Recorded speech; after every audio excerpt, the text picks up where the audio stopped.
How's it going? Matt McNeil coming to you from the garage. And I am actually taking a little bit of a break from these guys. I've got to order some eyeballs and stuff, so I'm waiting on coats, and I finished printing up the last of the teeth. They're still sitting over there in the curer, but I got 5 of them painted. And like I say, I've got to paint some teeth and get some hair on these guys. But back to this guy, I decided to take a minute and sort of have a palate cleanser, maybe, if you want to call it that. Do something, that doesn't take a long time to do, but kind of gives me a artistic outlet and something a little different than Jerry. And this is what I came up with. I need to come up with a name for this guy. Oh, I know what it should be. His name should be Terry. Get it? Because his face is torn. Terry. All right, this is Terry. Sorry. But, yeah, so anyway, and the reason I show it to you is because this is one of what I call a sort of a bucket zombie. Now, it is actually sort of made up of 2 masks. There's a skull mask that I made several years ago that I use as the base, and it's literally the neck all the way up, the gums, and all this bone, and if you turn him around, if you were to take the wig off, you would actually see the back of the skull sculpture. All of this is part of that skull mask. But what I did was I poured a front half of a Jerry because of it was a human face, and I thought usually I do these and they're like super crazy rotted, and I thought, well, wouldn't it be kind of cool to try one where we have more of a face on it? So I took a Jerry and I poured just the front half, and I chewed it all up, ripped it up, frayed the edges where I thought would be kind of neat. Initially, I thought maybe I would just do this and have the top half only be skull, which was kind of a cool idea. But when I put it all together, it didn't quite read like I wanted, and I felt like I wanted hair on him and that kind of stuff. And I didn't want to do the top half being hair and skin, and then the bottom half being teeth and jawbone and all that, because not that it's not super cool, because it is. It's just I think you see that a lot. So anyway, I just wanted to try something a little interesting, a little different. There was an old Gore Street magazine 100 years ago where a guy's head was lopped off, like right here, and his eyeball was sort of floating in the top of his brains and stuff. So what I did was I cut off the top of this, and I left the top of his eyeball showing. I thought that would be kind of cool, so that it's like, it's like, the part that was ripped off exposes the top of the eyeball. And I like the idea of being able to look down into this sort of nose cavity here. The teeth are acrylic.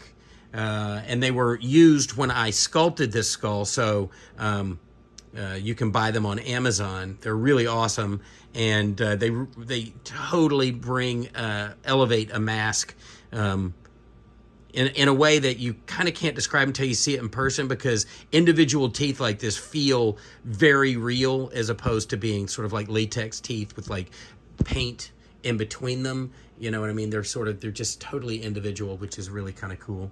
But the latex bucket part of this is, all of the tendons and gross stuff. So I looked up some references with the way tendons run, and I sort of, made them rotted and gross and all of that stuff, and used some black and red permablood, which is like literally my favorite thing. But what I'll do is I take permablood and I add a little bit of ink to it, and you get that sort of same quality of permablood, but you can make it a darker color, particularly if you're doing some sort of rotted zombie guy. And then I think what I might do on this guy is I might put just some sort of like collar shirt to finish him off, and some blood on the shirt. But anyway, I've been doing this for the last day or so, so that I could just take a break from those guys. But I'm going to get back to those guys. But before I get back to those guys, I've got to foam fill this Eddie Quist, and I've got to pour 2 Michael blanks. So that can actually happen while I'm working on these guys, because I can paint teeth.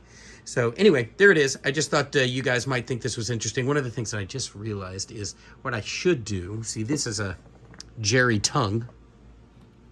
Actually, what might even be better is I have the tongue from the Ed Wolf, which is kind of rotten looking, and maybe put put a rotted tongue in there.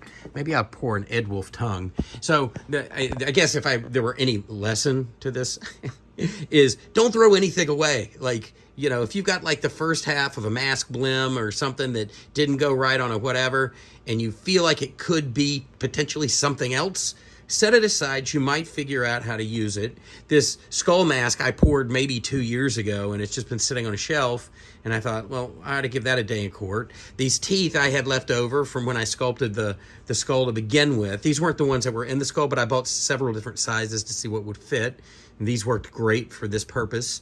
This wig is a wig that I kind of had chilling in the garage when I was testing out Jerry Dandridge, or maybe even Michael wigs. Actually, this is the first wig I tested as a Michael wig, and it wasn't long enough. So, yeah, you can do some fun stuff. And the other thing that occurs to me is, man, wouldn't this be cool if I made him into a full-size dude? Like, if I got a mannequin and bought some clothes for him and distressed the crap out of him and made like a life-size zombie out of this dude. Boy, this would be maybe a cool full-size guy. I don't know, maybe. Anyway, so there you go. Latex bucket zombie with, you know, pieces and parts from other places. So he is a true Frankenstein, even though he's a zombie. So hope everybody's having a good night. And you're doing cool stuff in your garage. Sometimes you just need to switch gears for a minute and do something else. And this is my something else. Hope everybody's having a good night. Talk to you soon.